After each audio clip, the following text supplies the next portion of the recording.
அனைவருக்கும் வணக்கம். தகவல் பெறும் உரிமை சட்டத்தை பற்றி ஒரு விழிப்புணர்வு கூட்டம் பொள்ளாச்சியில் நடந்ததுங்க. அந்த பொள்ளாச்சி கூட்டத்துக்கு அங்கே இருக்கக்கூடிய தோழர் ஒருத்தர் எனக்கு கால் பண்ணினார். அம்மா, நம்ம அரசு அதிகாரிகள்கிட்ட நமக்கு ஏதாவது ஒரு தகவல் வேணும்னா தகவல் அறியும் உரிமை சட்டத்தின் மூலம் நம்ம அவங்களுக்கு எப்படிலாம் ஆர்டிஐ போடலாம், அதை பற்றி ஒரு விரிவான கூட்டம் அங்கே நடக்குது. நீங்களும் வாங்கம்மா, அதில் பங்கு பெறுங்க. உங்களுக்கு ஒரு சில தகவல் பயனுள்ளதாக இருக்கும் அப்படின்னு சொன்னார். அவர் சொன்னதன் அடிப்படையில் நானும் அந்த கூட்டத்துக்கு போயிருந்தேங்க. அந்த கூட்டத்துக்கு போன உடனே பார்த்திங்கன்னா அங்கே கிட்டத்தட்ட ஒரு 150க்கும் மேற்பட்டோர் வந்திருந்தாங்க. எல்லாருமே கொஞ்சம் தூரத்தில் இருந்து தான் எல்லோரும் வந்தாங்க. எல்லாருக்குமே அந்த கூட்டம் ஒரு பயனுள்ள கூட்டமாக இருந்தது. நல்லா சிறப்பாகவும் அங்கே வந்திருக்கிறவங்க எல்லாரும் கேட்கக்கூடிய சந்தேகங்களுக்கு பொறுமையாகவும் நிதானமாகவும் விளக்கம் அளித்தாங்க. இதுபோல் யாருக்காவது ஒரு சில தகவல் வேணும்னா கூட நீங்கள் ஃபோனில் கூட எங்களை காண்டாக்ட் பண்ணி கேட்கலான்னு சொன்னாங்க. நிறைய பேர்த்துக்கு எளியவர்களுக்கு நாங்கள் முன் நம்ம வைக்கலை வச்சு கூட ஒரு சில கேஸெல்லாம் நடத்துகிறோம் அப்படின்னும் சொன்னாங்க. இந்த மாதிரி சிறப்பு கூட்டம் நிறைய இடத்துல நாங்கள் போட்டிருக்கோம். இது வரைக்கும் 400க்கும் மேற்பட்ட சிறப்பு பயிற்சி வகுப்பு நடத்தியிருக்கிறதா சொல்லியிருக்காங்க. மக்களுக்கு எல்லாருக்குமே ஆர்டிஐ போட்டு ஒரு அரசு அதிகாரிகிட்ட இருந்து எப்படி தகவல் பெறுறது அப்படின்றத மக்களுக்கு அதில் என்னென்ன பிரிவுகள் இருக்குது, எந்தெந்த பிரிவுகளுக்கு என்னென்ன கேட்கணும் அப்படிங்கிற முழுமையான அத்தனை தகவலையும் நாங்கள் சிறப்பு பயிற்சி வகுப்பு நடத்துகிறோம் அப்படின்னு சொல்லியிருந்தாங்க. இந்த பயிற்சி வகுப்புக்கு எந்த ஒரு கட்டணமும் கிடையாதுங்க. காலையில் 10 மணிக்கு ஆரம்பிக்கிறாங்க, மாலை 5 மணி வரைக்கும் கூட்டம் நடைபெறுகிறது. இடையில் மதிய உணவும் அவங்களே கொடுத்துட்றாங்க. போகிறவங்களுக்கு பஸ் ஃபேர் இதெல்லாம் நம்ம தாங்க பார்த்துக்கணும். ஆனால் கூட்டம் அங்கே போகிற எல்லாருக்கும் ஒரு பயனுள்ளதாக இருக்குது. கூட்டம் முடிகிற ஒரு அரை மணி நேரத்துக்கு முன்னாடி அவங்க என்ன சொன்னாங்க அப்படின்னா, நாங்கள் சொன்னதை எல்லாத்தையும் நீங்கள் உள்வாங்கிக்கிட்டீங்க. இது இல்லாமல் தனிப்பட்ட முறையில் உங்களுக்கு ஏதாவது சந்தேகங்கள் இருந்தால் பொது சந்தேகம் இருந்தால் கேளுங்க. எல்லாருக்கும் தெரிகிற மாதிரி உங்களுடைய கேள்வியும் எல்லாருக்கும் பொது சந்தேகமாக இருக்கட்டும், நாங்கள் அதுக்கு விளக்கம் சொல்கிறோம் அப்படின்னு சொன்னாங்க. நம்ம காலையிலேருந்து சாயந்தரம் வரைக்கும் போடுறத நம்மளால் வீடியோ எடுத்து போட முடியாது. அவங்க பொது சந்தேகம் சொன்னதை உங்களுக்கும் பயனுள்ளதாக இருக்கும் அப்படின்னு இதை போடுறேன், கேளுங்க. கண்டிப்பாக எல்லாருக்கும் இது பயனுள்ளதாக இருக்கும். இதே போல் சிறப்பு கூட்டம் மாதத்தில் ஒரு நாள் ஞாயிற்றுக்கிழமையில் ஏதாவது ஒரு பகுதியில் நடக்கும் அப்படின்னு சொல்கிறாங்க. அடுத்த கூட்டம் எங்கே நடக்குது அப்படின்னு எனக்கு தெரிஞ்சால் கண்டிப்பாக உங்களுக்கு சொல்கிறேன். நீங்களும் எல்லாரும் கலந்துக்கோங்க, உங்களுக்கும் பயனுள்ளதாக இருக்கும். நானும் போனதுக்கு ஒரு சில தகவலை தெரிஞ்சுக்கிட்டேங்க. ஒரு அரசு அதிகாரி தவறு செய்கிறாரு அப்படின்னா அவரை தட்டி கேட்கக்கூடிய உரிமை நம்மள்கிட்ட இருக்குது. நம்ம எந்த ஒரு தகவலை அரசு தகவல் எந்த ஒரு தகவல் கேட்டாலும் அவங்க நமக்கு பதில் சொல்லக்கூடிய கடமை அவங்களுக்கு இருக்குது, நம்ம கேட்கக்கூடிய உரிமை நமக்கு இருக்குது அப்படின்னு சொல்லி கொடுத்தாங்க. கண்டிப்பாக யாரும் ஒரு இடத்துல அநீதி நடக்குது அப்படின்னா அதை கண்டு பயப்பட வேண்டாம். இந்த ஆர்டிஐயின் மூலம் நீங்கள் அவர்களை கேட்கக்கூடிய அதிகாரம் இருக்குது அப்படின்னு நமக்கு தெளிவாக சொல்லி கொடுக்குறாங்க. உள்ளூர் தலைவரில் ஆரம்பித்து தலைமைச் செயலகம் வரைக்கும் நமக்கு ஆர்டிஐயின் மூலம் கேள்வி கேட்கும் அதிகாரம் இருக்குங்க. உங்களுக்கும் இது பயனுள்ளதாக இருக்கும் அப்படின்னு இந்த வீடியோவை போடுறேங்க. நன்றி, வணக்கம். அதனால் பேர், ஃபோன் நம்பர், ஊர் பேர் கொடுத்தீங்கன்னா ஆமாம். இது 2 விதமான, நம்ம எப்பயுமே 2 விதமாக ஃபாலோ பண்ணுறோம். ஒன்று காமன்னா என்னென்னா பொதுவான சந்தேகங்கள். அது உங்களுக்கு என்ன வரும்னா, 2Jன்னு சொன்னீங்க, அதில் கூட்டுறவு சொசைட்டி இருக்குது, அந்த சொசைட்டியை ஆய்வு செய்யலாமா அப்படின்னு ஒரு டவுட் வரும். அது காமன் சந்தேகம்.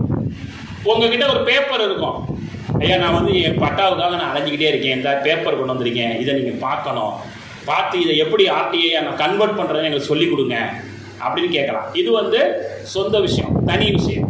இதை நம்ம உங்கள் பேப்பர் எடுத்து மேடையில் உட்காந்து எல்லாரும் செய்கிற மாதிரி மைக்கில் சொன்னால் நல்லா இருக்காது. உங்ககிட்ட மட்டும் சொல்லுவோம், 1 to 1 டவுட் கிளியர்.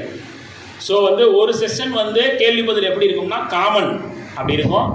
இன்னொரு செஷன் வந்து டவுட் கிளியர் பண்ணுறது, 1-to-1 கம்யூனிகேஷனில் உங்கள் பிரச்சனைகளுக்கு நம்ம பிரதர் தங்கவேல் தலைமையில் ஒரு குழுவும் கேப்டன் தலைமையில் ஒரு குழுவும் உங்களை இருந்து சந்தித்து விட்டு நாங்கள் இங்கேருந்து கிளம்புவோம்.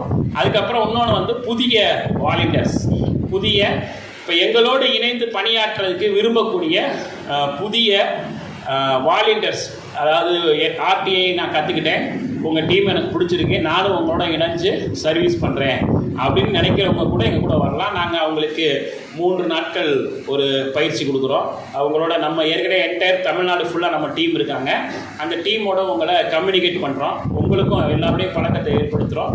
நம்ம நிகழ்ச்சிகளுக்கு 10 நிகழ்ச்சிக்கு உங்களை கூட்டிகிட்டு போவோம். அங்கே புதிய நபர்களோட அறிமுகங்கள், அதே மாதிரி இந்த பிரச்சனையை எப்படிலாம் கிளியர் பண்ணுறதுன்னு எங்கள் கூட உட்காந்து அதை கற்றுக்கிறக்கூடிய வாய்ப்புகள் எல்லாமே நாங்கள் தர்றதுக்கு முயற்சி செய்கிறோம். ஆகவே எங்கள் டீமில் ஜாயின் பண்ணி ஒர்க் பண்ணுறதுக்கு உள்ளவங்களையும் நாங்கள் கூப்பிட போகிறோம். அது செல்வா வந்தோடனே அதை செய்யலாம். இப்போதைக்கு தனி சந்தேகங்கள் எடுத்துகிட்டு எழுத ஆரம்பிக்கலாம். நீங்கள் எழுதிட்டு நீங்கள் என் பேச்சை கவனிக்க வேணால் நீங்கள் உங்கள் சந்தேகத்தை எழுதிட்டு நீங்கள் எனக்கு கொடுங்க, நான் ஒன்றா அதை கிளியர் பண்ணலாம். அதுக்கப்புறம் பொது சந்தேகங்களை கமலக்கண்ணன் அவர்கள் சொல்லியிருக்காங்க. அவர் வந்து லா காலேஜுக்கு சேர போகிறாரு. பார் கவுன்சில் ஆஃப் இந்தியா, அதாவது தேசிய பார் கவுன்சிலில் அப்ரூவல் பெற்ற கல்லூரிகளின் லிஸ்ட்டை வந்து ஆர்டிஐயில் கேட்கலாமான்னு கேட்குறாரு. அது சம்மந்தமாக நம்முடைய தங்கவேல் பிரதர் சொல்லுவார். தாராளமாக கேட்கலாங்க. ஆமாம், ஏன்னு கேட்டால் அது ஆர்டிஐ தகவல் அறிவு உரிமை சட்டத்தின் கீழ் அது முழுமையாக வருதுங்க. அதனால் தாராளமாக கேட்கலாம். அதுக்கான வழிவகைகள் நிறையா உண்டு. நன்றி. அனிதாங்கரம் கேட்டுருக்காங்க, போலி பத்திரத்தை ஆர்டிஐ மூலம் எப்படி ரத்து செய்யலாம் அப்படின்னு கேட்டுருந்தீங்க. அந்த மாதிரி வந்து போலி பத்திரத்தை வந்து நம்ம ஆர்டிஐயில் ரத்து செய்யறதுக்கு நடவடிக்கை எடுக்க முடியாதுங்க. போலி பத்திரத்தை வந்து கண்டுபிடிக்கிறதுக்கு அந்த ஆவணத்தை பற்றி உங்களுக்கு எதுவுமே தெரியல, அதை நம்ம போலி பத்திரமா அப்படிங்கிறது வந்து ஊர்ஜிதம் பண்ணோம்னா அப்படிங்கிறது தெரிஞ்சு ஒரு 2 வழி இருக்குது. ஒன்று வந்து இப்போ வந்து நீங்கள் வந்து அந்த பத்திரப்பதிவுத்துறையில் வந்து ஆர்டிஐ சார்பதிவு அலுவலகத்துலேருந்து ஆர்டிஐ மூலியமாக கேட்டிங்கன்னா அவங்க என்ன சொல்கிறாங்கன்னா, எங்களுக்கு வந்து முறையாக வந்து கட்டணத்தை செலுத்தி நகல் போட்டு நீங்கள் வாங்கிக்கிங்க அப்படின்னு இப்போ எல்லாமே வந்து கொடுக்குறாங்க. ஆர்டிஐயில் கொடுக்குறதில்ல பத்திர நகலை. அப்போ நீங்கள் வந்து இந்த பத்திரத்தோட நகல் உங்களுக்கு தெரிஞ்சிச்சுன்னு சொன்னால் நீங்கள் வந்து அதுக்கு உண்டான பத்திர நகலுக்கு உண்டான கட்டணத்தை வந்து செலுத்தி நீங்கள் அந்த நகலை வாங்கி அதுக்கப்புறம் வந்து அது மோசடியாக பண்ணிக்கிறாங்களா போலி பத்திரமா அப்படின்னு தெரிஞ்சுட்டு அது வந்து நீங்கள் வந்து நீதிமன்றத்தின் மூலியமாக தான் போய் ரத்து செய்ய முடியும். ஏன்னா வந்து இப்போ சமீபத்தில் வந்து கடந்த 2 வருஷத்துக்கு முன்னாடி வந்து நம்ம தமிழக அரசு ஒரு சட்டம் கொண்டு வந்தாங்க, சட்டமன்றத்தில் இயற்றப்பட்டு சட்டம் கொண்டு வந்தாங்க. அந்த சட்டத்தின் மூலியமாகவே வந்து போலி பத்திரங்களை வந்து ரத்து பண்ணலாம். மாவட்ட சார்பதிவாளருக்கு வந்து அவங்க அதிகாரம் வழங்கியிருந்தாங்க. அப்படி இருக்கும்போது அந்த மாதிரி அதிகாரம் அவருக்கு இல்லை அப்படின்னு சொல்லி நீதிமன்றத்தை வழக்கு தொடுத்து இப்போ நீதிமன்றம் உறுதி செஞ்சிருச்சுங்க. அதனால் வந்து நம்மளுக்கு என்னென்னா திரும்ப மறுபடியும் கோர்ட்டு இதை பண்ண வேண்டிய சூழ்நிலை. அதனால் வந்து நீங்கள் பத்திரத்தை வந்து ஆர்டி மூலியமாக கேட்க முடியாதுங்க, நீங்கள் நகல் போட்டு வாங்கிக்கலாம். நன்றி. பி மூர்த்தி திருப்பூர்லேருந்து அவர் கேட்டுருக்காருங்க, 2F தாள்கள் என்றால் என்னன்னு கேட்குறீங்க. அதாவது வந்து 2Fல வந்து பார்த்துட்டிங்கன்னா ஒரு அரசாணை வந்து ஒரு தாள் தான். அரசு கடித போக்குவரத்துலாம் இருக்கும், அந்த கடிதமும் வந்து ஒரு தாள் தான். அது போக வந்து ஒரு கோப்பை உருவாக்குனாங்கன்னா அந்த கோப்புக்குள்ளே பல குறிப்பு தாள்கள் இருக்கும், அதுவும் தாள்கள் தான். இந்த மாதிரி வந்து அந்த 16 இது இப்போ உங்களுக்கு சொல்லி கொடுத்துருக்காருங்க, அதன் கீழ் வர்றது எல்லாமே 2F கீழ் வர்றது எல்லாமே வந்து கட்டணம் செலுத்தி பெறப்பெறக்கூடிய ஆவணங்கள் தான். அதனால் வந்து நீங்கள் வந்து இப்போ ஒரு பதிவேடு இருக்குது, பதிவேட்டில் வந்து 100 பக்கம் இருக்குது, அதில் வந்து உங்களுக்கு எந்த பக்கத்தில் குறிப்பிட்டு கேட்கணும்னு தெரிஞ்சால் நீங்கள் கேட்கலாம், அது தாள்கள் தான். அந்த மாதிரி வந்து தாள்கள்னு இருக்குது தான் அர்த்தம். அரசு அலுவலகத்தில் வந்து பராமரிக்கப்பட்டு வருகின்ற எந்த ஒரு அரசு துறையாக இருந்தாலும் சரிங்க, அதில் பராமரிக்கப்பட்டு வருகின்ற பதிவேடுகள், கோப்புகள், காகித தாள்கள் இது எல்லாமே வந்து 2F கீழே கொண்டு வருது. அதை நம்ம வந்து நீங்கள் கட்டணம் செலுத்தி பெற்றுக்கொள்ளலாம். அடுத்தது இன்னொன்று கேள்விப்பட்டிருக்காங்க, பொதுத்தொழில் அலுவலர்கிட்ட வந்து எந்த சட்டப்பிரிவின் கீழ் தகவல் கேட்கலான்னு சொல்கிறீங்களே. பொதுத்தொழில் அலுவலர்கிட்ட வந்து 6(1) குறிப்பிட்டு நீங்கள் இந்த 7(1) அந்த பிரிவு குறிப்பிட்டு உங்களுக்கு வந்து தகவல் வேணும்னு சொன்னால் இந்த 2 பிரிவு மட்டும் குறிப்பிட்டு நீங்கள் கேட்கலாம். இல்லை கூடுதலாக வந்து 2F போட்டு எனக்கு வந்து நீங்கள் சம்மந்தப்பட்ட ஆவணத்தை பெயரை குறிப்பிட்டு அந்த ஆவணத்தோட நகல் கொடுங்க. உதாரணத்துக்கு ஏதாவது ஒரு அரசாணை பிறப்பிச்சிருப்பாங்க, இல்லை யாராவது ஒரு சஸ்பெண்ட் பண்ணியிருப்பாங்க, அப்புறம் ஏதாவது ஒரு உத்தரவு பிறப்பிச்சிருந்திருப்பாங்க. அந்த மாதிரி எல்லாம் உத்தரவு செயல்முறை ஆணைகள் கேட்குறதெல்லாம் வந்து இது இந்த 6.1.7.1 பிரிவில் குறிப்பிட்டு 2A குறிப்பிட்டு கேட்கலாம். அவ்வளோ.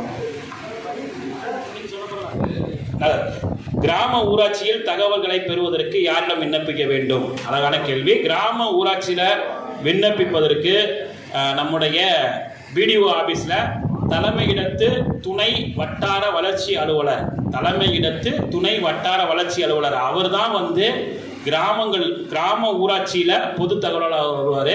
கிராமத்தினுடைய கிளர்க்கு வந்து உதவி பொது தகவல் அலுவலர் ஏபிஐஓ அப்படின்னு வருவாங்க.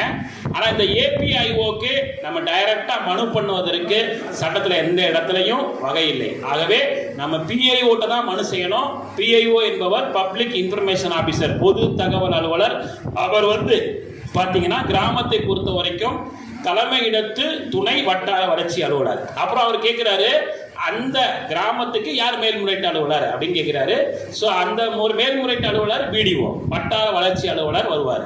சரிங்களா? இப்போ தலைமையிடத்து துணை வட்டார வளர்ச்சி அலுவலர் அப்படிங்கிற பதவி ஒரு பிடிஓ ஆஃபீஸில் கிட்டத்தட்ட 12 பேருக்கு மேலே இருப்பாங்க. அது வந்து பிராக்கெட்டில் வந்து வளர்ச்சின்னு போட்டிருப்பாங்க, கிராமம்னு போட்டிருப்பாங்க, திட்டங்கள்னு போட்டிருப்பாங்க, சாலைன்னு போட்டிருப்பாங்க, 100 நாள் வேலை திட்டம்னு போட்டிருப்பாங்க. ஸோ வந்து போட்டார். ஸோ வந்து ஒரு கிராமத்தில் ஆர்டிஐ கேட்கறதுக்கு பிடிஓ ஆஃபீஸ் அணுகணும். அந்த பிடிஓ ஆஃபீஸில் வந்து பிடிஓவுடைய தலைமையிடத்து துணை வட்டார வளர்ச்சி அலுவலர், மேல்முறையீட்டு அலுவலர் வந்து பிடிஓ. சரியா? 3வது கேள்வி வந்து மின்சாரத்துறையில் வந்து கேட்கறதுக்கு மின்சாரத்துறையில் வந்து சம்பந்தப்பட்ட ஏஇ உதவி செயற்பொறியாளர் அவர்கிட்ட கேட்கணும். அவருக்கு தலைமை பொறியாளர் செயற்பொறியாளர் மேல்முறையீட்டு அலுவலராக வர்றாங்க. ஸோ இது மாதிரி நீங்கள் கேட்கணும். இன்னொரு விஷயம் என்னன்னா, மாவட்ட தலைமை பொறியாளர் அலுவலகம்னு தனியாக இருக்கும், இபி ஆஃபீஸ் தனியாக, டிஸ்ட்ரிக்ட் ஹெட் குவார்ட்டர்ஸ் இருக்கும், அங்கே வந்து தனி லிஸ்ட்டு. சரிங்களா? நான் சொல்கிறது நம்மளுடைய சரக அளவில் சொல்கிறேன். ஏஇ செயற்பொறியாளர் இவங்க 2 பேரும் வருவாங்க. மகிழ்ச்சி. இந்த கனகராஜ் அவர்கள் சொல்லியிருக்காங்க, மத்திய பிரதம மந்திரி வீடு கட்டும் திட்டத்தில் முறைகேடு தொடர்பாக மனு கொடுத்தால் அது சம்பந்தமாக தகவல் பெறும் உரிமை சட்டத்தில் ஊராட்சி தலைவர் மிரட்டல் விடுக்கிறாருன்னு சொல்லியிருக்காங்க. ஏற்கனவே எஸ்பி தியாகன் சொன்னார் அந்த ஒரு வார்த்தையை. நம்ம இதில் வந்து தகவல் அறியும் உரிமை சட்ட ஆர்வலர்கள் பாதுகாப்பு குழு அப்படின்னு நம்ம அண்ணாதுரையின் இருக்கிறாரு, அவருடைய நம்பர் நாங்கள் சொல்கிறோம். அவரை தொடர்பு கொண்டு இது தொடர்பாக நம்மளுக்கான ஒரு பாதுகாப்பும் ஏற்பட செய்துக்கலாம். இதையுமே இந்த மிரட்டல் விடுக்கிறார் அப்படிங்கிறது நீங்கள் பயந்தீங்கன்னா அந்த முறைகேடுகளை கொண்டுட்டு வர முடியாது. அவர் மிரட்டல் விடுக்கப்படுகிறாருன்னு சம்பந்தப்பட்ட காவல்துறை அதுக்கு உரிய மாவட்ட காவல் கண்காணிப்பாளர் அலுவலக நகல் வாயிலாக தகவலையும் தெரிவிச்சுட்டு நீங்கள் அந்த பணியை தொடருங்க. கண்டிப்பாக அதுக்கான வாய்ப்புகள் இருக்குது. ஆமாம். ஆனால் இதில் இன்னொரு விஷயம் இருக்குங்க. நம்மளுக்காக சமூக ஆர்வலர்களுக்கு மத்திய அரசு கொண்டாந்தது விசில் ப்ளோவர் ப்ரொடெக்ஷன் ஆக்ட் அப்படின்னு ஒரு சட்டம் இருக்குங்க. அது யாருமே இன்னைக்கு வரைக்கும் நம்ம கையில் எடுக்கலை. தமிழ்நாட்டில் ஏதோ ஒரே ஒரு நபர் தான் அதை அந்த பதிவு செய்யப்பட்டிருக்கிறதாக ஒரு தகவல் வந்திருக்குது. அது உறுதி இல்லை, ஒரு தகவல் தான். அந்த மாதிரி அந்த சட்டத்தையும் நம்ம பயன்படுத்தலாம். அண்ணாதுரையனுடைய நம்பரை எஸ்பி தியாகண்ணா கடைசியில் சொல்லுவாருங்க, நீங்கள் அதை தொடர்பு கொண்டுக்குங்க. நன்றி. மகிழ்ச்சி. செல்வராஜ் அப்படிங்கிறவர் வந்து ஒரு தகவல் கேட்டிருக்காருங்க. காவல் நிலையத்தில் உள்ள குண்டர்ஸ் வழக்கில்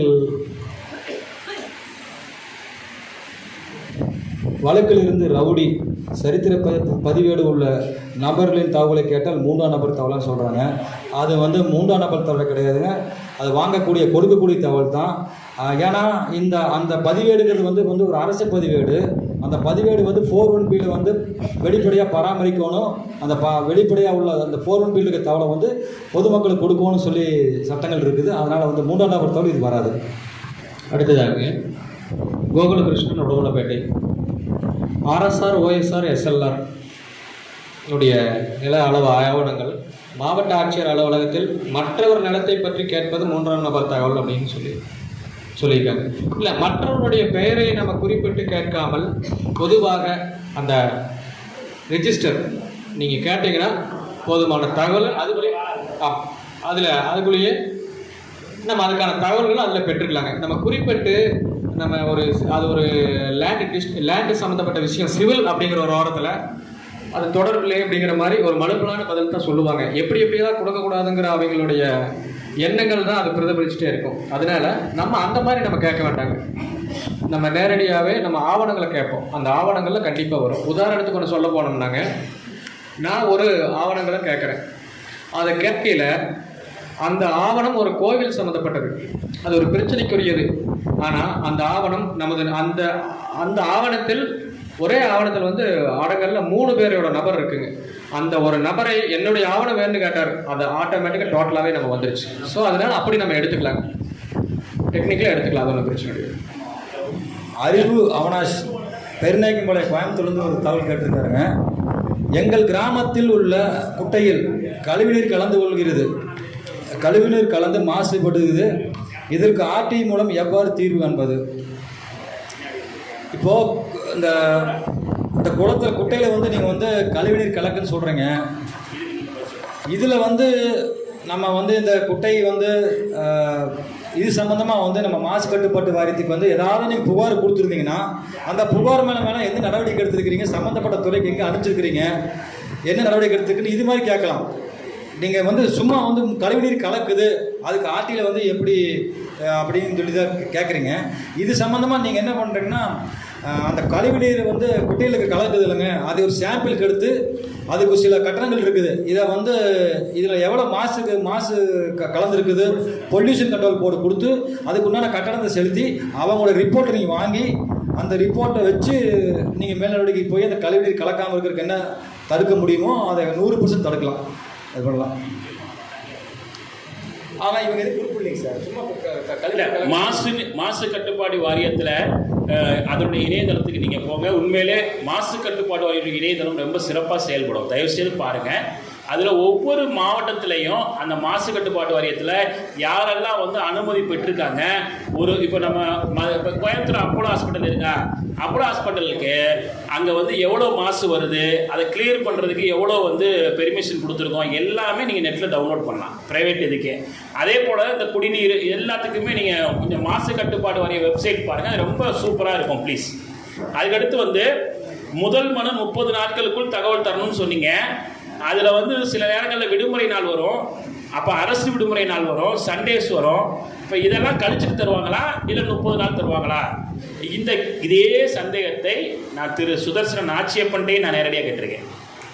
ஏன் சார் 30 நாள்னு சொல்கிறீங்களே, எந்த 30 நாள்? உடனே அவர் கேட்டார், 30 நாள்லேயே 2 வெரைட்டிஸ் இருக்கான்னு கேட்டார். ஆமாம், எப்படின்னு சொல்லுங்கன்னாரு. தேதியை கிழிச்சிக்கிட்டே இருந்தால் 30 நாள். இப்போ ஜனவரி மாதம் இருக்குதுன்னு வைங்க, ஜனவரி 1 லீவு, பொங்கல் லீவு, போகி லீவு, காணும் பொங்கல் லீவு, குடியரசு தின லீவு, சனி ஞாயிறு பூரா லீவு, பாதி நாள் தான் கவர்மெண்ட் ஆஃபீஸே இருக்கும் ஜனவரி மாதம், கவனிச்சிங்கன்னா தெரியும். அப்போ ஜனவரி 1ஆம் தேதி நான் ஒரு மனு போடுறேன்னா வெறும் 15 நாளுக்குள்ளே தான் ஒரு தகவல் தர்ற மாதிரி இருக்கும். ஸோ அது ஒரு சிரமமாக இருக்குமே. காலண்டர் நாளா அல்லது வேலை நாளான்னு கேட்கும் பொழுது அவர் ரொம்ப தெளிவாக சொல்கிறாரு, இது ஒன்லி பேஸ்டு ஆன் காலண்டர் நாள். அதாவது நீங்கள் 30 தேதியை கிழிச்சிங்கல்ல, 31ஆவது நாள் நீங்கள் வந்து பண்ணலாம். ஆனால் நீங்களாவே மனிதாபிமான அடிப்படையில் ஒரு 5 நாள் அல்லது 10 நாள் அவர்களுக்கு ஒரு வாய்ப்பு கொடுக்கலாம் அப்படிங்கிறதையும் அவர் சேர்த்து சொல்கிறாரு. வாய்ப்பு இருந்துச்சுன்னா நம்ம 30 நாள்லையே மேற்முறையீட்டுக்கு போகலாம், 31ஆவது நாள் கராராக போகலாம், தப்பு இல்லை. ஆனால் நம்ம ஒரு 5 நாள் பொறுத்து போகிறதும் தவறு இல்லை அப்படிங்கிறது என்னுடைய கருத்து. அடுத்த கேள்வியை நம்ம தங்கவேல் பிரதர் கண்டிப்பாக பண்ணலாம்.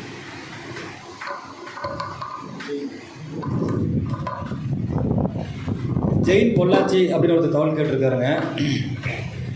தகவல் அறிவு உரிமை சட்டம் மூலம் அரசு அலுவலர்கள் மற்றும் அரசு அதிகாரிகளிடம் தகவல் பெறுகிறோம். அதே போல் தனியார் நிதி நிறுவனங்கள் சம்பந்தமான தகவல் கவர முடியுமான்னு போட்டிங்கன்னா அது கேட்கறதுக்கு சட்டத்தில் வழிவகை இல்லை. அது அரசு சார்ந்த நிறுவனமாக இருந்துச்சுன்னு சொன்னால் அது தகவல் அறிவு சட்டத்தை வரம்புக்குள்ளே வந்துடுது. அங்கே ஒரு பிஐஓ அப்பாயின்மெண்ட் பண்ணியிருந்தாங்கன்னா நம்ம உதாரணத்துக்கு வந்து கூட்டுறவு சங்கம் வந்து சிலதெல்லாம் வந்து நிதி நிறுவனங்கள் மாதிரி செயல்பட்டு இருக்குது. அது வந்து நம்ம அது மாதிரி கேட்கலாம். தனியார் நிறுவனங்கள் பற்றி கேட்க முடியாது. தனியார் நிறுவனங்கள்கிட்ட நேரடியாக கேட்க முடியாது. ஆனால் தனியார் நிறுவனங்கள் சில அனுமதிகளை பெறுவதற்காக சில அனுமதிகளை அரசிட்ட கேட்கும். அப்படி கேட்கக்கூடிய அந்த பட்டியலை பெறுவதற்கு நம்ம முயற்சி செய்யலாம். அந்த அடிப்படையில் நம்முடைய தங்கவேல் பிரதர் கூட தனியார் பள்ளிகளுடைய டேட்டாவை வந்து பள்ளி கல்வித்துறையில் கேட்டார். உடனே தனியார் பள்ளினாங்க, நாங்கள் தனியார் பள்ளிக்கு ஆர்டிஐ போடல, தனியார் பள்ளி அரசாங்கத்துக்கு என்ன டாக்குமெண்ட் கொடுத்தோ அதை மட்டும் எனக்கு கொடு. இப்போ தனியார் பள்ளி வந்து கவர்மெண்ட்டுக்குள்ளே கொடுத்துருச்சுல, ஓன்ட்ட இருக்குல்ல, ஓன்ட்ட இருக்கிறது இப்போ வந்து பொது ஆவணம்ட்டாரு. அது மாதிரி அதை வாங்கியும் வெற்றி பெற்றிருக்காரு, அவர் நம்ம கூட உட்கார்ந்துருக்காரு. ஸோ தனியார் நிறுவனங்கள் அரசாங்கத்தில் ஏதாவது கொடுத்துருந்துச்சுன்னா அதை வாங்குவதற்கு முயற்சி செய்யலாம். நீங்கள் நேரடியாக அதே தனியார் நிறுவனத்துக்கு நீங்கள் மனு செய்ய முடியாது. அதை மட்டும் மனசு வச்சுக்கோங்க. மெட்ரிக் பள்ளிகளுடைய ஆய்வாளர் இருக்காங்க, அதுக்கான தனி பிஏ சொல்லுங்க. செபஸ்டின் திருப்பூர் சொல்லியிருக்காங்க. 6/1 மனு போட்டாச்சு, தகவல் இல்லை. 19/1 கீழ் மனு போட்ட தகவல் இல்லை. 19/3 ஆணையத்திற்கு மனு தகவல் இல்லை. 18 புகார் மனு நடவடிக்கை இல்லை. இல்லை ஆமாம் இல்லைங்க, 1 புகார் மனு நடவடிக்கை இல்லை. எதுக்கும் தகவல் இல்லை. முடிவு எப்போது கிடைக்கும்னு அவர் கேட்டிருக்காரு. இல்லை பிரதர், அதாவது நீங்கள் 6/1 தகவல் இல்லை, சட்டப்படி சரிதான், அது தப்பு இல்லை, அவர் நிராகரிச்சிட்டார், ஓகே. 19/1 தகவல் இல்லை, சட்டப்படி சரிதான், ஓகே, ஏன்னா அவர் தகவல் கொடுக்காமவும் இருக்கலாம். ஆனால் 19/3 நீங்கள் தகவல் ஆணையத்துக்கு போகும்போது உங்களுக்கு ஒரு வழக்கு எண்ணை நீங்கள் பெற்றாக வேண்டும். முதல்ல அதை பெற்றுட்டீங்களான்னு இப்போ கொஸ்டின். எனக்கு கேஸ் நம்பர் வந்துருச்சு அப்படின்னு சொன்னீங்கன்னா இந்த கேஸை கண்டினியூ பண்ணலாம். எனக்கு கேஸ் நம்பரே வரலைன்னா இதை பேசுகிறதே வேஸ்ட்டு. வரலைங்கிறத வருஷ கணக்காக கழிச்சு சொல்லக்கூடாது, அங்கே உடனடியாக போகணும். தகவல் ஆணையத்துக்கே மனு போட்டார் ஒருத்தர். என்னன்னா, கடந்த 2024 ஏப்ரல் மாதம் 1ஆம் தேதியிலிருந்து 30ஆம் தேதி வரைக்கும் எத்தனை பேர் உனக்கு மனு போட்டான், எவ்வளோ பேர் கேஸ் நம்பராக, கேஸ் லிஸ்ட்டை கூட கொடுறான்னு ஆர்டிஐ போட்டார். அதுக்குள்ளே என் பேர் இருக்கும்ல, நான் அந்த டயத்தில் நான் அனுப்புனேன் அப்படின்ட்டு. ஏன் தகவல் ஆணையமும் ஆர்டிஐக்குள்ளே வருவோம் அப்படிங்கிறது தான் செய்தி. ஆகவே நம்ம இதை ஒரு ரொம்ப இது வந்து ஒன்றுமே செய்ய முடியாது. இப்போ நம்ம இதை தேடி எடுக்க முடியாது. ஒரு கேஸ் நம்பர் ஆக்க வேண்டிய கடமை நம்மகிட்ட இருக்குது. இப்போ கேஸ் நம்பர் ஆக்குறது உங்களுடைய தொலைபேசி எண்ணுக்கு எஸ்எம்எஸ் மூலமாக அதை அனுப்புகிறாங்க. ஸோ கேஸ் நம்பர் ஆக்குறாங்க. அதுக்கப்புறம் நம்ம எந்த மனு எழுதினாலும் இந்த கேஸ் நம்பரை குறிப்பிட்டு தான் நம்ம எழுத வேண்டிய தேவை இருக்கும். உங்களுக்கு வழக்கு விசாரணை கூட கேஸ் நம்பர் போட்டு தான் அனுப்புவாங்க, இந்த கேஸ் நம்பர் தான் வாங்கணும்னு. கேஸ் நம்பரே வராட்டி இது ரொம்ப கடினமான விஷயம் தான் நான் பார்க்குறேன். இதை நீங்கள் இருந்து ஃபாலோ பண்ணணும். அப்படி இல்லாட்டி இன்னும் கூடுதலாக ரொம்ப பேர் வந்து மழை காலத்தில் துணியை காய போட்ட மாதிரி ஒரு ட்ரெஸ்ஸை காய போட்டு கன்னத்தில் கையை வச்சுட்டே உட்காந்துக்கிறீங்க. ஏன் ஒரு மனு போடுறீங்க? 10-40 மனு போடுங்களேன், பதட்டமாகட்டும். இல்லை, அதாவது நாங்கள் மதுரையில் ஒருத்தர் ஒரு அன்னைக்கு போட்டார், வரவே இல்லை. கரெக்டாக 8 வாரத்தில் போய் ஆர்டர் வாங்கிட்டோம். தகவல் ஆணையர் ஸ்பெஷல் விசாரணை போட்டு தீர்ப்பு கொடுத்தார், வந்து தீர்ப்பு கொடுத்து தகவல் வாங்கணும். அதாவது தகவல் வரல, எங்களை விசாரிக்கலைங்கிற அந்த இடம் இருக்குல்ல, அந்த தகவல் நமக்கு எந்த அளவுக்கு தேவைங்கிற உணர்வு நமக்கு இருக்கணும். ஸோ அதை வந்து நாங்கள் என்ன பண்ணுறோம்னா, ஹைகோர்ட்டில் ஆர்டர் வாங்கி ஒரு சின்ன சாதாரண ஆர்டிஐ கேஸை கொண்டு போய் விசாரணைக்கு கொண்டு தான் தீர்ப்பு நகல் கூட நான் உங்களுக்கு தரலாம். நான் நிறைய ஆர்ப்பாட்டம் போராட்டம் பண்ணியிருக்கோம், எல்லா தளத்திலையும் வேலை செய்கிறோம். விழிப்புணர்வு ஆர்ப்பாட்டம் மற்றும் மக்களோட வேலை. அப்புறம் உங்களை மாதிரி ஆளுகளுக்கு மதுரையில் நாங்கள் நிறைய சட்ட உதவிகள் செய்கிறோம். ஹைகோர்ட்டில் வந்து அளக்க முடியலை, பிரச்சனை பண்ணுறாங்கன்னா அவரை கூட்டிகிட்டு போய் ஒன்றும் இல்லை, ரொம்ப ஏழவப்பட்ட ஒருத்தரை கூட்டிகிட்டு போய் வெறும் ஒரு 2000 ரூபா, ஹைகோர்ட்டில் 50,000 ரூபா ஃபீஸ் வாங்குற வக்கீல பேப்பர் ஜெராக்ஸ் காசு மட்டும், ஸ்டாம்ப் கார்ட்ஸ் மட்டும் வாங்கி அவர் ஹைகோர்ட்டில் கூட்டிகிட்டு போய் நிற்க வச்சோம். அந்த அந்த நபரவே கூட்டிகிட்டு போய் கோர்ட்டில் காமிச்சோம். ஜட்ஜு பார்த்துட்டு விசாரணையே கிடையாது, ஆர்டரே போட்டு டைரெக்டாக இவங்களுக்கு வந்து இதை செஞ்சு கொடுங்க. ஸோ அந்த மாதிரி எளிய மக்களை அந்த இடத்துக்கு உயர் நீதிமன்ற கிளையினுடைய நீதிமன்ற வளாகத்துக்குள்ளேயே கூட்டிகிட்டு போகிறதுக்கான சிறந்த வழக்கறிஞர்கள் மதுரையில் நம்மோடு இருக்காங்க. திரு அழகுமணி போன்றவர்கள் இருக்காங்க. நம்ம அது மாதிரியான உதவிகளை உங்களுக்கு செய்யறதுக்கு நாங்கள் முயற்சி செய்யறோம். நண்பர்களே, விருதுநகரில் போன வருஷம் ஒரு கிராம சபையில் வந்து ஒரு விவசாயியை அம்மையப்பனை எட்டி உதைச்சிட்டாங்க. நீங்கள் எல்லாரும் அந்த செய்தியை பார்த்துருப்பீங்க. அது எட்டி உதைத்த பிறகு ஒரு ரெண்டு நாள் கழித்து அந்த இடத்துக்கு போய் அவர் ஆக்சுவலாக முன்ஜாமீன் வாங்கிட்டார். அப்புறம் அதையெல்லாம் தடுத்து ரத்து பண்ணி அவர் சிறைக்கு போயிட்டார். அதுக்கப்புறம் உள்ள ஸ்டோரி நிறையா பேருக்கு தெரிஞ்சிருக்காது. அப்புறம் நாங்கள் கேப்டன் தலைமையில் போய் ஆர்ப்பாட்டம் செஞ்சு அந்த விவசாயியை காப்பாற்றி தொடர் நடவடிக்கையிலேருந்து சார்ஜ் ஷீட்டு போட்டு, சார்ஜ் ஷீட்டில் என் பேர்னா இருக்குது, நான் வந்து அவரை இப்போ ப்ரொடெக்ட் பண்ண மாதிரி அந்த சார்ஜ் எழுதியிருக்காங்க. So no problem. எங்களால் வந்து எல்லா தளத்துலையும் இருக்கிறோம். உங்களோட எங்களால் உங்களுக்கு உங்களுடைய மெரிட்டு பார்ப்போம். நாங்கள் உங்களுடைய செயல்கள் வந்து மெரிட்டாக இருக்குது, ஆமாம் இவங்க உண்மையிலே பொது சேவையோடு இருக்காங்க அப்படின்னு நாங்கள் பார்த்துட்டு அண்ணாதுரை என்னை ஓகே சொன்னாங்கன்னா உங்களோட பயணிக்க நாங்கள் தயாராக இருக்கோம். அதே திருமலைசாமி நாகூர்லேருந்து கோவில் கட்ட புறம்போக்கு இடத்தில் கட்டலாமான்னு கேட்டிருக்காங்க. கட்டிய பெண் பட்டா போடலாமா அப்படின்னு நீங்கள் கேட்டிருக்கீங்க. ஏற்கனவே அந்த புறம்போக்கு இடத்தில் கோவில்கள் இருந்தால் அதை புதுப்பித்து பூரணமைத்து தாராளமாக அதை செய்யலாம். பட்டாவும் கேட்டுக்கலாங்க, கேட்கலாம், பட்டா கேட்கலாம். மருதுவீர் கோயிலா தாராளமாக கேட்கலாம், இருக்கிற கோயில் தானே, தாராளமாக கேட்கலாம். அந்த கோயிலில் அரசினுடைய பதிவேற்றம் செய்யப்படணும். மணியாரனுடைய ஆஃபீஸில் நம்ம அதை கொண்டு வரணும். கோயில் இருக்குன்னு சொல்லி போட்டு கொண்டாந்துக்கலாம், தாராளமாக செய்யலாம், பட்டா வாங்கலாம். அதுக்கான வழிவகை இருக்குது. கிருஷ்ணசாமிங்கிறவர் வந்து கேட்டிருக்காருங்க, பொதுத்தொழில் அலுவலர் வட்டாட்சியர் அலுவலகத்தில் உள்ள அனைத்து பிரிவுகளையும் தகவல் பெற்று தரக்கூடிய பொறுப்பாளர் அவர். பின் ஏன் நிலநலத்துறைக்கு வந்து 6(3) கீழ் திருப்பி மேல்மூடு அலுவலருக்கு அனுப்பி வைத்துள்ளார்னு கேட்குறீங்க. வட்டாட்சியர் அலுவலகத்தில் வந்து பார்த்துட்டிங்கன்னா தலைமையிட துணை வட்டாட்சியர் அப்படிங்கிறவர் தான் பொதுத்தொழில் அலுவலர். அந்த வட்டாட்சியர் அலுவலகத்தில் வந்து பார்த்துட்டிங்கன்னா மேல்மூட்டு அலுவலர் யாருன்னா வட்டாட்சியர் தான். அப்போ நீங்கள் வட்டாட்சியர் அலுவலகத்தில் வந்து கேட்க வேண்டிய தகவலை வந்து தலைமை துணை எடுத்து வட்டாட்சியர் கேட்டு கொடுக்கலன்னு சொன்னால் அதே அலுவலகத்தில் இருக்கிற வட்டாட்சியருக்கு மேல்மூடு செய்யுங்க. இதுதான் ப்ரொசீஜர். இப்போ சப்போஸ் நீங்கள் வந்து வேறு நிலநலத்துறையில் வந்து இருக்கிற தகவலை வந்து வட்டாட்சியர் அலுவலகத்தில் வந்து சப்போஸ் நீங்கள் கேட்டிருந்தீங்கன்னு சொன்னால் அவங்க டைரெக்டாக என்ன பண்ணுவாங்கன்னா அவங்க பொதுத்தொழில் அலுவலர் வந்து நேராக அந்த நிலநலவை பதிவேடுகள் துறை சர்வே டிபார்ட்மெண்ட்டோட அங்கே ஏடின்னு ஒருத்தர் இருப்பாருங்க, உதவி இயக்குனர். அவருக்கு கீழே இருக்கிற பொதுத்தொழிலர்கிட்ட கொடுத்து மாற்றி இந்த மாதிரி ஒரு தகவல் வந்திருக்குது 6(3) வட்டாட்சியர் அலுவலகத்துலேருந்து, இது சம்மந்தமாக அவங்க என்ன கேட்டுருந்தாலும் அதை கொடுக்குன்னு சொல்லி சொல்லுவாங்க. சதாம் ஹுசேன், திருப்பூர் மாவட்டம் கூடவனப்பேட்டிலிருந்து, ஆர்டிஐயில் நகல் எடுப்பதற்கு பணம் செலுத்திய ரசீதை வழங்கும் பட்சத்தில் பிஏஓக்கு எத்தனை நாட்கள் நகல் எடுத்து கொடுக்க வேணும்னு கேட்டிருக்கீங்க. அது அண்ணா ஹக்கீம் அண்ணா பதில் சொல்லுவார். நண்பர்களே, அருமையான கேள்வி கேட்டார் சதாம் ஹுசேன். இப்போ ஆர்டிஓவில் நம்ம ஒரு மனு போடுறோம், ஒரு 20 நாள் கழித்து உங்களுக்கு ஒரு லெட்டர் போடுறாங்க. என்னென்னா நீங்கள் ஒரு பக்கத்துக்கு 2 ரூபாய் வீதம் ஒரு 25 பக்கத்துக்கு 50 ரூபாய் செலுத்துங்கள். 25 பக்கத்துக்கு 50 ரூபாய் செலுத்துங்கன்னு ஒரு லெட்டர் போடுறாங்க. நீங்கள் என்ன பண்ணுறீங்க, இமீடியட்டாக அடுத்த நாளே என்ன பண்ணுறீங்க, பணத்தை கட்டிடுறீங்க, 50 ரூபா செலுத்திடுறீங்க. ஆன்லைனில் செலான் டிஎன் கருவூலம் அப்படின்னு ஒரு வெப்சைட் இருக்குது, அதில் கட்டிடுறீங்க. கட்டிட்டு இப்போ செலானை வந்து நீங்கள் நேரடியாகவோ அல்லது பதிவஞ்சல்லே கொடுக்குறீங்க. சட்டப்படி இதுக்கு என்ன சொல்கிறாங்கன்னா, ஏற்கனவே உங்களுக்கு 20 நாளில் ஒரு லெட்டர் போட்டிருக்காங்க. இப்போ உங்களுக்கு சட்டப்படியான பதில் தருவதற்கு 10 நாள் இருக்குது. ஸோ 10 நாள் வரைக்கும் அந்த தகவல் தரதுக்கு அவர் டைம் எடுத்துக்கலாம். அதே இது நீங்கள் லெட்டர் போட்ட உடனே ஒரு 5 நாளில் பதில் கொடுக்குறாரு, நீங்கள் 50 ரூபா கட்டுங்கன்னு, அவர் 25 நாள் எடுத்துக்கலாம். அதாவது இந்த 30 நாளை டேலி பண்ணணும். ஒருவேளை சில நேரங்களில் அவர் 30 நாள் கழிச்சு அல்லது 30வது நாளில் உங்களுக்கு லெட்டர் போறாரு 50 ரூபா கட்டுங்கன்னு, இன்னையோட முடியுது அப்படின்னா நீங்கள் பணம் கழித்துட்டு இம்மீடியட்டாக போய் இந்த செக்ஷனை சொல்லி நீங்கள் உடனே வந்து சொல்லணும். செக்ஷன் இது வந்து என்னன்னா 7(3)(7)(4) இதுக்குள்ள இந்த நீங்கள் சொன்ன மேட்ரு எல்லாமே வருது. ஆகவே உங்களுக்கு வந்து என்னன்னா 30 நாள் தான் கணக்கு. பணம் செலுத்தியது 5 நாளாக இருந்துச்சுன்னா 25 நாளுக்குள்ள தரணும். பணம் செலுத்தியது 20 நாளாக இருந்தால் 10 நாளுக்குள்ள தரணும். பணம் செலுத்தியது 30வது நாளாக இருந்தால் உங்களுக்கு உடனே தரணும். இதுதான் இதுக்கான பதில். எங்களோட இணைந்து வேலை செய்கிறதுக்கு தயாராக இருக்கக்கூடிய வாலண்டியர்ஸ் யாராவது எங்களோட பிலோ 40, நான் பிலோ 40 சொன்னேன், டக்குன்னு ஒரு 65 வயசுக்கார கை தூக்குறாரு, ஒத்துக்க மாட்டோம்.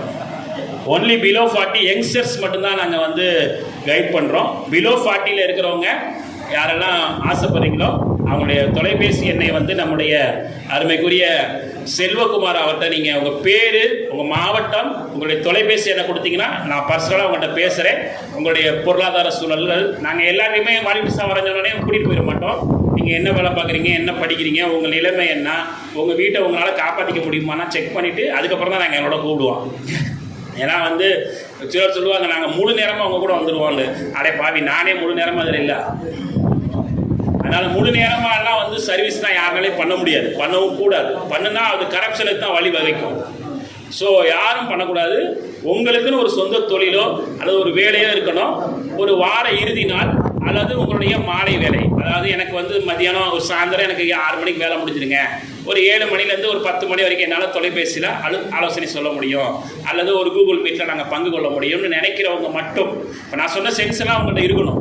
உங்களுக்கு ஏற்கனவே ஒரு தொழில் இருக்கணும், உங்களுக்கு ஏற்கனவே ஒரு படிப்பு இருக்கணும், ஒரு வேலை இருக்கணும். அது போக நான் வந்து சோசியலாக உங்களோட இணைக்கிறேன். ரெண்டாவது வந்து உங்களுடைய பர்சனலாக உங்களுக்கு ஏதாவது இஷ்யூஸ் இருக்குன்னா கூட பர்சனல் இஷ்யூஸை கிளியர் பண்ணுறதுக்காக நான் அவங்களோட சேர்ந்துக்கிறேன்னு வரக்கூடாது. பர்சனல் இஷ்யூஸ் கிளியர் பண்ணுவோம், அது தனி. இவங்க கூட சேர்ந்தா எப்படியாவது பட்டா எடுத்துடலாம் போல தெரியுது அப்படின்னு வந்துடக்கூடாது. ஆமாம், உண்மையிலே சோசியலாக இருக்கக்கூடியவங்க மட்டும் நம்ம அருமைக்குரிய சகோதரர். நீங்கள் மேலே கூட வரலாம், நான் அதில் பார்த்து வரணும்.